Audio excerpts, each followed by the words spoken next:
manager power rankings so far this season.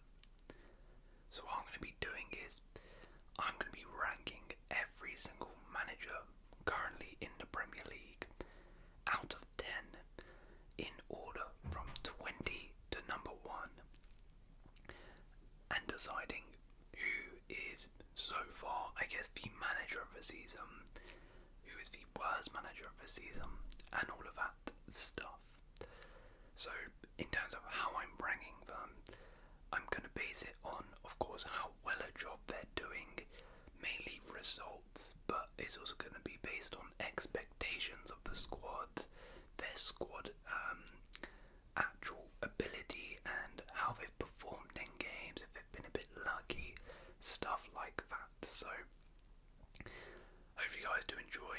Let me know if you disagree with any of these rankings. Who would you change? Who would you not? Who would you move up? Who would you put down? And of course, it's just as of recording. We'll probably revisit this concept at the end of the season and see how much it has changed. But let's begin. Number 20, Vincent Kompany, 1 out of 10. Guardiola's disciple proved his coaching chops in an impressive debut season at Burnley, who stormed the championship title with a fluid, possession-based style, completely opposite to the approach used by Sean Dyche. Kompany single-handedly changed the way Burnley were perceived by neutrals, but a step up to the Premier League level has proven far too big for the Belgian. The Clarets are only above rock-bottom Sheffield United on goal difference and have just 3 wins to their name, with supporters given very little to cheer about on the pitch. Burnley have gone 13 matches without a victory since their 5-0 win against Sheffield United at the start of December, and the players seem to have already resigned themselves to the drop. Kompany's stock has plummeted as a result, and he must secretly be regretting his decision to ignore some interest from Spurs and sign a new contract, which could now be torn up early. Given so many people tipped Burnley and Kompany to be a dark horse this season and do very, very well, it's been completely abysmal, and that's why he's 20th. Number 19, or 19th, Chris Wilder, 2 out of 10. Paul Heckingbottom worked wonders to guide Sheffield United to a second place finish in the championship last season, and did his best to make the squad Premier League ready by signing 10 new players in the summer. Unfortunately, those additions did not make an impact, with the Blaze losing 11 of their opening 14 games, including a 5-0 thrashing at the hands of Burnley. That result proved to be the last straw for the board, who sacked Heckingbottom before reappointing Chris Wilder. The popular Englishman worked wonders in his first spell at Bramall Lane and made a strong start to his second, picking up a vital win over Brentford. But the Blaze have only won 1 more game since then, a surprise 3-1 win at Luton that was sandwiched by 2 more 5-0 hammerings against Aston Villa and Brighton, and then followed by a 6-0 versus Arsenal. The Blades still have by far the worst goal difference in the division and the weakest squad on paper, and Wilder's past Premier League experience has so far counted for little, as he's been unable to plug the gaps at the back. It will take a miracle for Sheffield United to stay up now, with damage limitation a more realistic mission in their final 12 games. He's only above Kompany as he came halfway through the season, so I'll cut him some slack, as he couldn't really do too much with the hand he was dealt. They were already pretty much relegated by the time he came in, but he's certainly not coming in. That helped. Number 18. 18th place is Mauricio Pochettino, 3 out of 10. Chelsea have spent over $1 billion on new players under the Todd Bowley-led ownership, but they are currently languishing down in 11th in the Premier League, having won just 10 games in 9 months under Pochettino. The Argentine was given the freedom to shape the squad in his own image after taking over at Stamford Bridge, but new additions such as Nicholas Jackson and Moises Caicedo have kind of failed to hit the ground running. Chelsea are creating plenty of chances under Pochettino, but they don't take enough of them, and he has yet to figure out his best starting 11.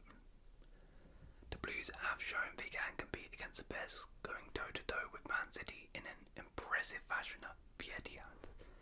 But every small step forward has been followed by a major step back, the latest of which came in the form of a disappointing draw to Brentford. Pochettino has repeatedly stressed that he's at the start of a long-term project, but the players don't seem to be giving their all for him, and Chelsea managers don't tend to last very long when results are this bad. Poch isn't the main and only problem at Chelsea, but there's no denying being in 11th is unacceptable, and the only reason he's got a 3 and not a 0 is because he did make a cup final this year, but it's still been awful. In 17th place, we have Erik ten Hag, 3 out of 10. Man United were supposed to be outside title contenders this season, as Ten Hag followed up a 3rd place finish in his debut season by signing Mason Mount, Rasmus Højlund, Andre Onana, Sofyan Amrabat and Sergio Reguilon, alongside Johnny Evans. But the new additions haven't taken the Red Devils to the next level, and pre-existing stars such as Marcus Rashford, Bruno Fernandes and Casemiro have allowed their standards to slip. United endured their worst start to a season since 1962, losing 7 of their first 16 league games, including humiliating home defeats against Crystal Palace, Man City and Bournemouth. Bad luck with injuries played a part in that run, and United's form improved after Ten Hag welcomed key players back at the turn of the year, but it came crashing back down to earth when Fulham picked up a shock 2-1 win at Old Trafford. The Red Devils followed that poor performance up with another dismal derby defeat to City, which leaves them 11 points adrift of the Champions League places. United still have the FA Cup to play for, but that probably won't be enough to save Ten Hag. The Dutchman's poor recruitment choices and baffling tactics have dropped the club down, and this season, similar to Pochettino, is not all his fault, but it's been rubbish. In 16th, we have Nuno Espirito Santo, 4 out of 10. Steve Cooper's 3-year reign at the City ground ended in December as the Forest board took the decision to part ways with the fan favourite after a run of just 1 win from 13.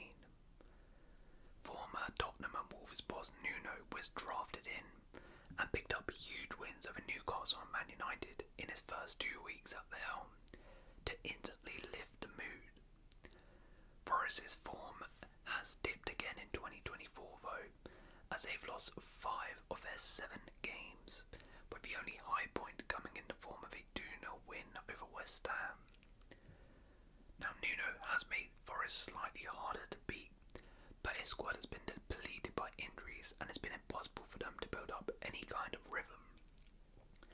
The threat of a points deduction is also casting a huge shadow, with Forest only 4 points above the drop zone, having played a game more than 18th place Luton. It promises to be a turbulent end to the campaign at the City ground, and Nuno's job won't be safe if it ends in disaster. But given the circumstances, he's done okay. 4 out of 10. In 15th is Oliver Glasner, 5 out of 10.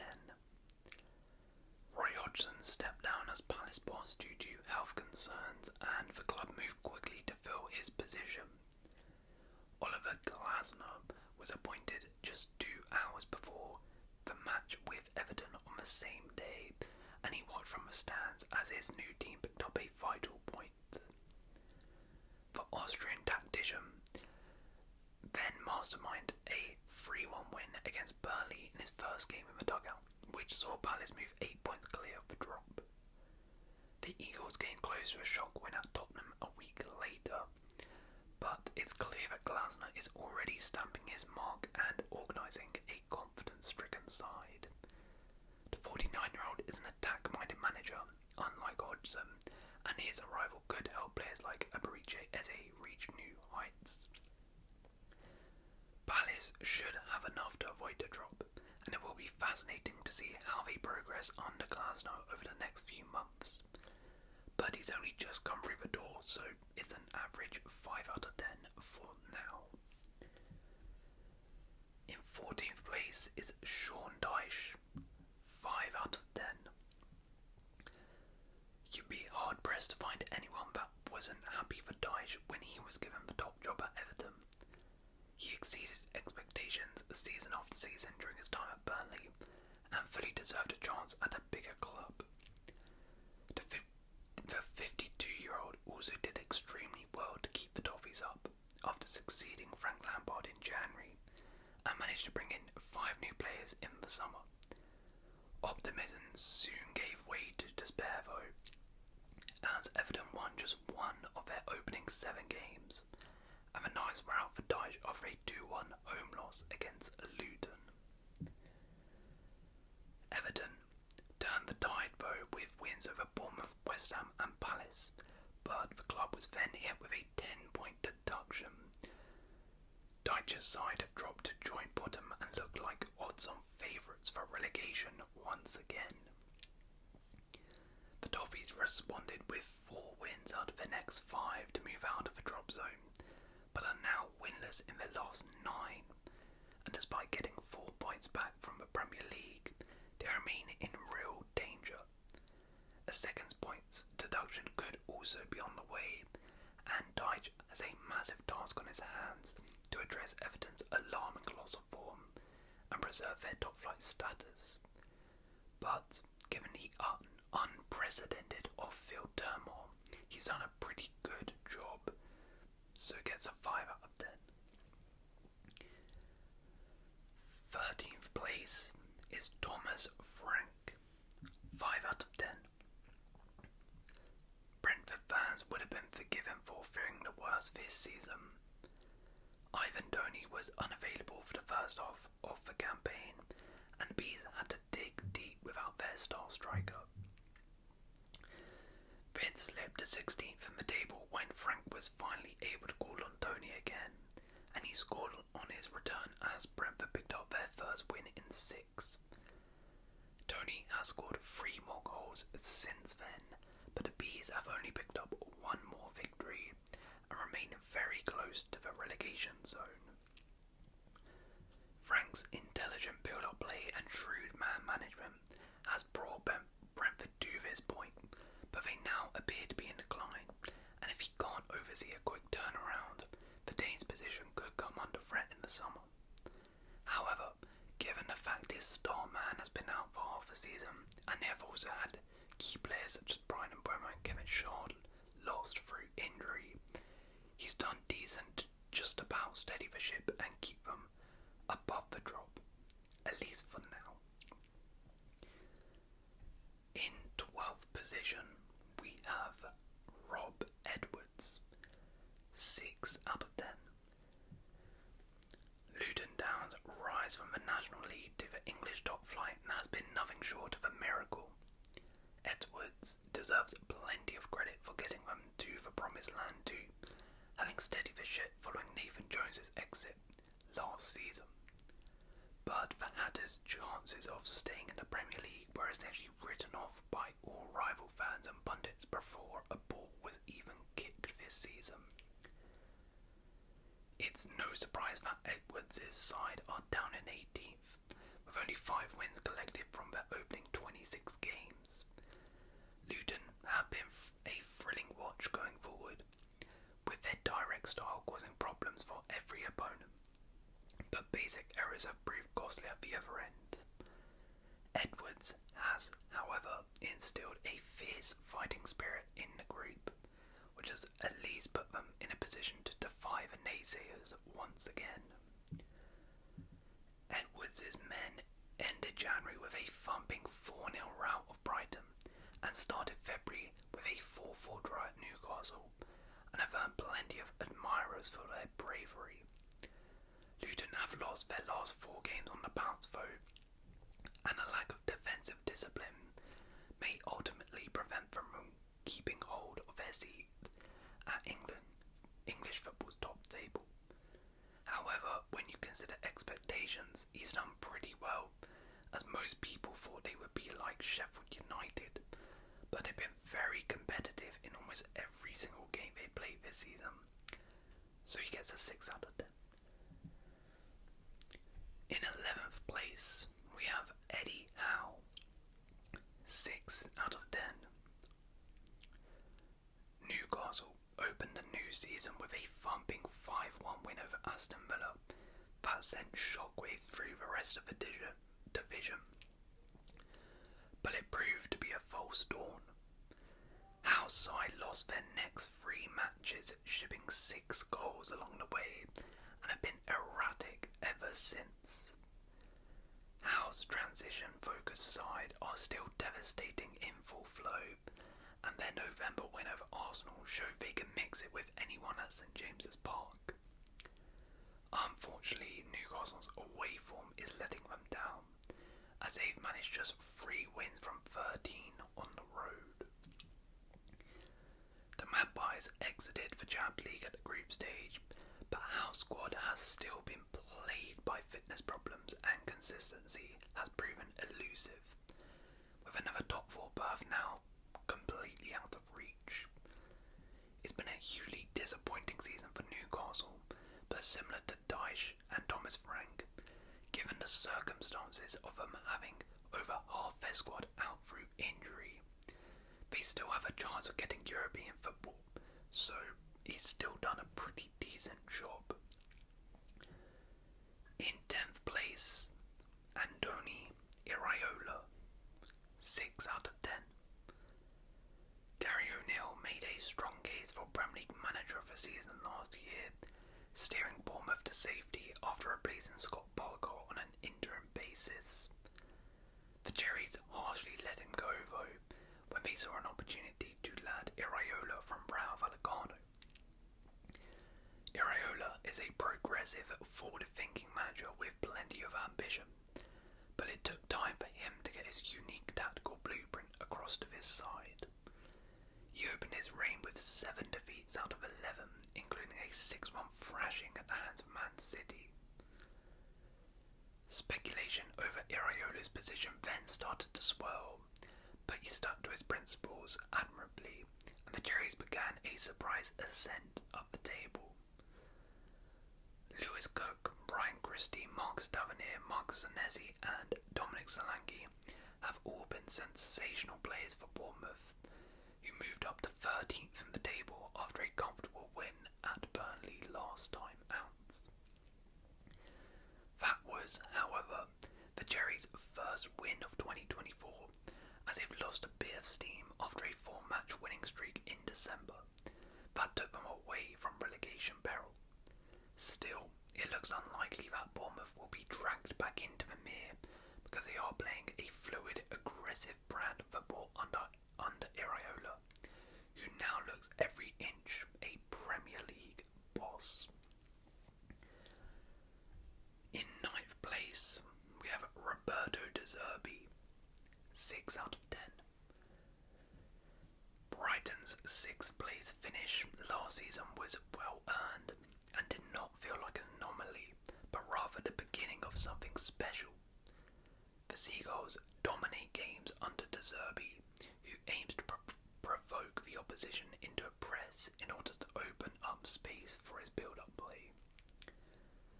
Moises Caicedo and Alexis McAllister were central to that system though, and their absence has been felt as Brighton have endured an up-and-down season.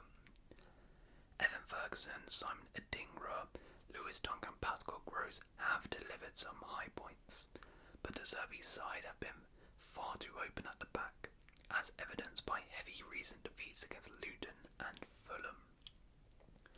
Still, De Zerbi never shifts from his core values, with Brighton still one of the most attractive sides to watch in the division, even when the wins are not coming so frequently. The Seagulls have also had injuries to key men and had to juggle Europa League commitments alongside their league schedule, so to still be sat in ninth after 27 games is pretty good. Liverpool and Barcelona are reportedly putting De Zerbi on their shortlist to replace outgoing bosses, and no one could begrudge the Italian for such a big move after his fantastic work. 8th place, we have David Moyes, 6 out of 10. Yeah, I know, another 6 out of 10. Anyway, West Ham lifted their first trophy in over 40 years after winning the Europa Conference League last season, which papered over the cracks of a dismal Premier League campaign. But Moyes oversaw some smart summer business after losing Declan Rice to Arsenal, bringing in James Ward-Prowse, Mohamed Kudus and Edson Alvarez, all of whom have made an immediate impact at the London Stadium, to complement goal hero Jarrod Bowen, who is enjoying his best campaign yet with 14 goals this season. There have been plenty of low points for Moyes this term, including a 5-0 at Fulham in December and a 6-0 humiliation at the hands of Arsenal last month. But his West Ham team don't stay down for very long. The Hammers got back on track with successive wins against Brentford and Everton, moving up to 7th in the process. And Champions League qualification is not completely out of the question, because the Premier League could yet be awarded an extra spot. Moyes has already been offered a new contract at West Ham, which is fully deserved. The Scot has always had his detractors because of his pragmatic approach, and many fans want him out. But looking objectively just at the results purely, they are still in the Europa League and battling for European football in the league, so I would say that he's doing a pretty good job. In 7th place is Marco Silva, 7 out of 10. Fulham were tipped for a swift decline after the summer exit of Alexander Mitrovic, who could not be swayed from accepting a lucrative move to Saudi Arabia.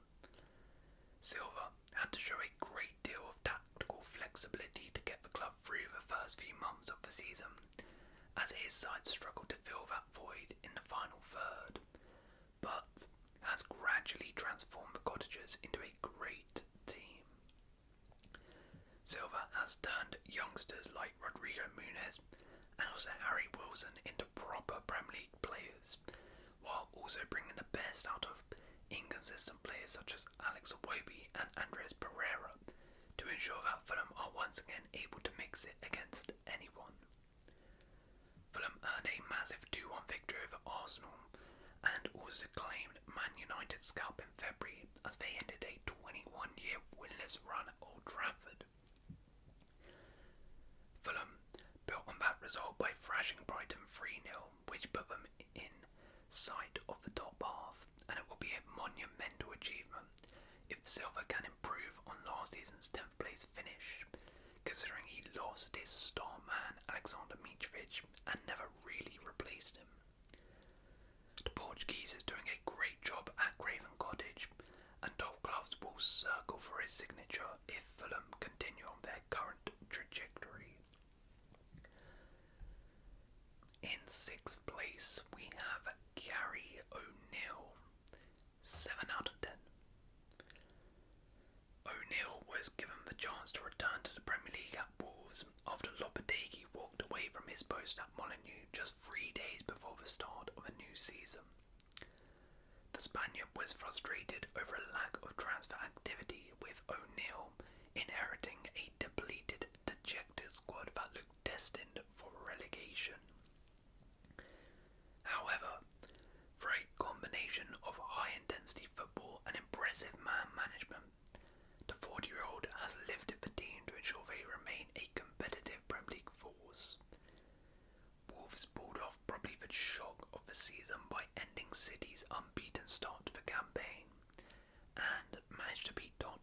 Chelsea both home and away, with O'Neill's men proving to be a handful for every single team in the league. They may be even higher than 10th had it not been for a host of baffling VAR calls, and even when they lose, they never go down without a fight. A 3-0 loss at Newcastle over the weekend came as an untimely setback, but the scoreline flattered the hosts and is an anomaly for this season, not the trend. O'Neill has turned Wolves into an exciting counter-attacking outfit, with players such as Matheus Cunha, Hee-Chan and Neto playing some of the best football of their careers under O'Neill, and he's got supporters dreaming of a spot in Europe once again. In 5th place we have Ange Postecoglou, 7 out of 10. Postecoglou's Spurs rose to the Premier League summit after 10 games as he broke the record for the best ever start to a season for a new manager, with impressive wins over Man United and Liverpool along the way. The Australian instantly won over the sceptics and brought swashbuckling football back to the club after the misery of the Conte and Mourinho eras. And he also smartly brought in new stars such as James Maddison, Mickey van der Ven and Vicario to make up for the loss of star man Harry Kane. A festive injury crisis essentially ended Tottenham's title hopes, but they are still in the frame for Champions League qualification and have most of their key players back for the run-in. Spurs are managing to get results while treating fans to some of the best football in Europe, and that's all down to Postecoglou, who has given supporters reason to believe again. While there have been blips along the way, the former Celtic boss has, for the first time since the peak years of Pochettino's tenure, made the future look bright at Spurs. And when you consider he lost his star man Harry Kane in the summer to transform this team to have a better season than last year and competing for Champions League football in just his first season at the club with an injury crisis and players like Heung-min Son leaving for the Asian Cup as well, it's been a fantastic job by Ange Postecoglou. Alright, into the top 4. Now this was very hard. The top 4 can be in any order to be honest, but here we go. In 4th place, with a 9 out of 10, is Pep Guardiola. Company, Arteta and De Zerbi are among the managers that have attempted to adopt Guardiola's own version of total football over the years, but the City boss is still the master. Yes, he has had unlimited resources to build several teams at the Etihad, but City are not the only club in the Premier League with that kind of financial muscle. Guardiola delivers success year in, year out because of his meticulous planning and eye for talent. Now City looked like they were suffering a slight hangover from their treble last season, as in the first half of the season they were hampered by injuries to key duo Kevin De Bruyne and Erling Haaland and had some dodgy results, but typically everything seems to be falling into place when it really matters.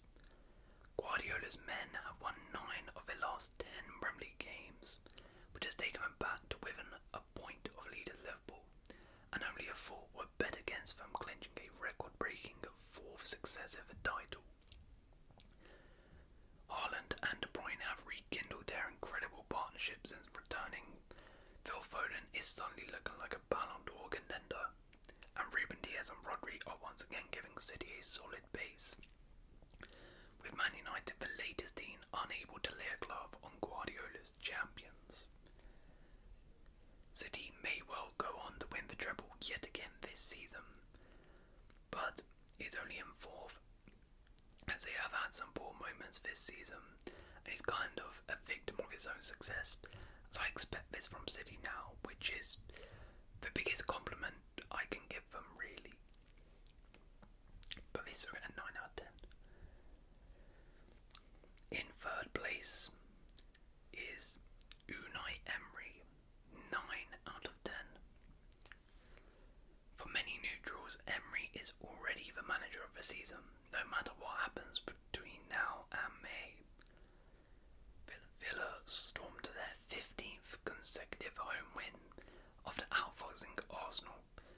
3 days after another 1-0 victory against champions Man City, and were just 2 points behind leaders Liverpool at the time.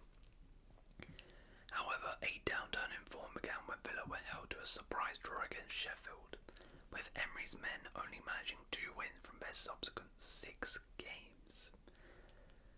Villa lost their unbeaten home record to Newcastle in that time, and were also beaten twice by Man United, which ensured they fell out of contention for the title.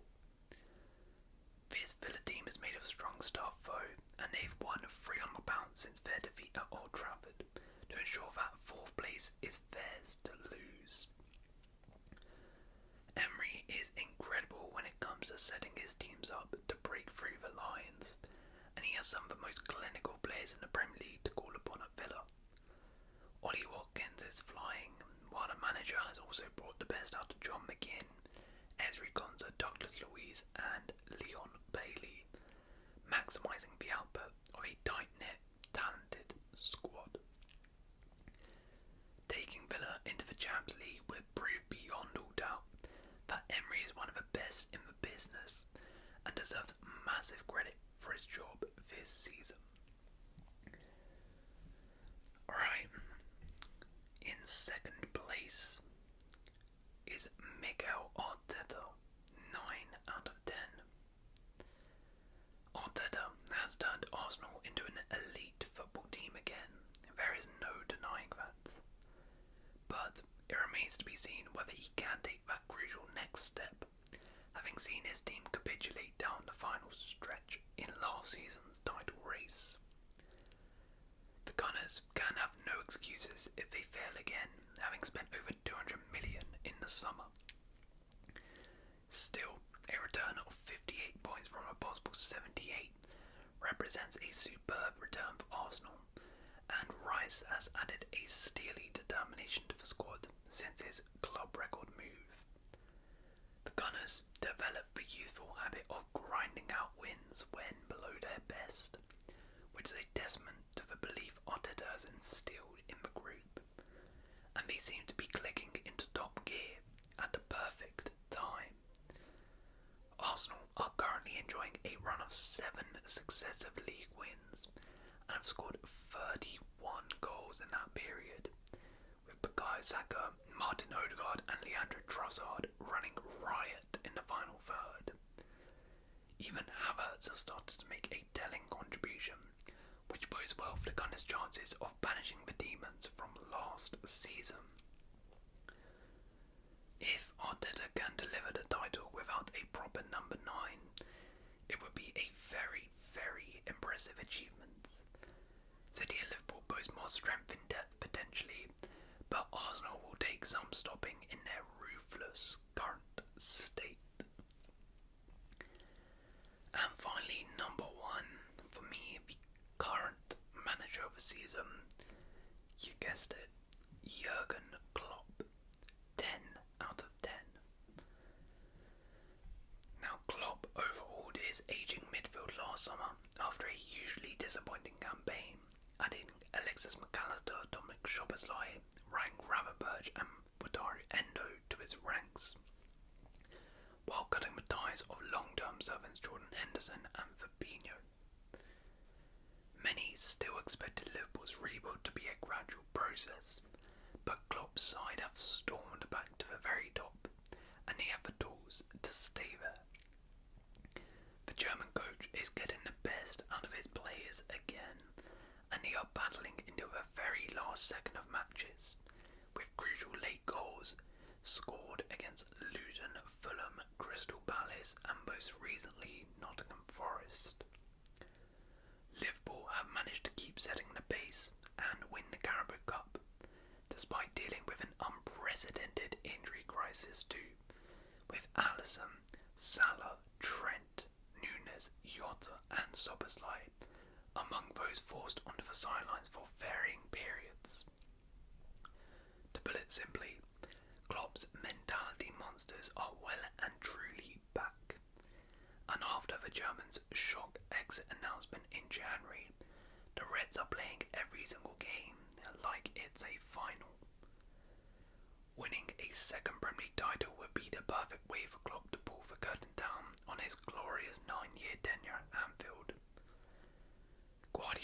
maybe the ultimate tactical genius, but Klopp is equal as a leader of men, and it's been incredible to see him moulding yet another great Liverpool team who will stop at nothing to make sure he goes out on a high. So there we go. That is the rankings, the power rankings so far, with about 11 games to go in the Premier League. As I mentioned before, I mean, the top four is very, very, very tight. You can have them in any order, to be honest. I wouldn't begrudge you, but that's just my thoughts. Let me know which ones you disagree with in the comments, and if you have enjoyed, please leave a like, consider subscribing, and I'll see you in the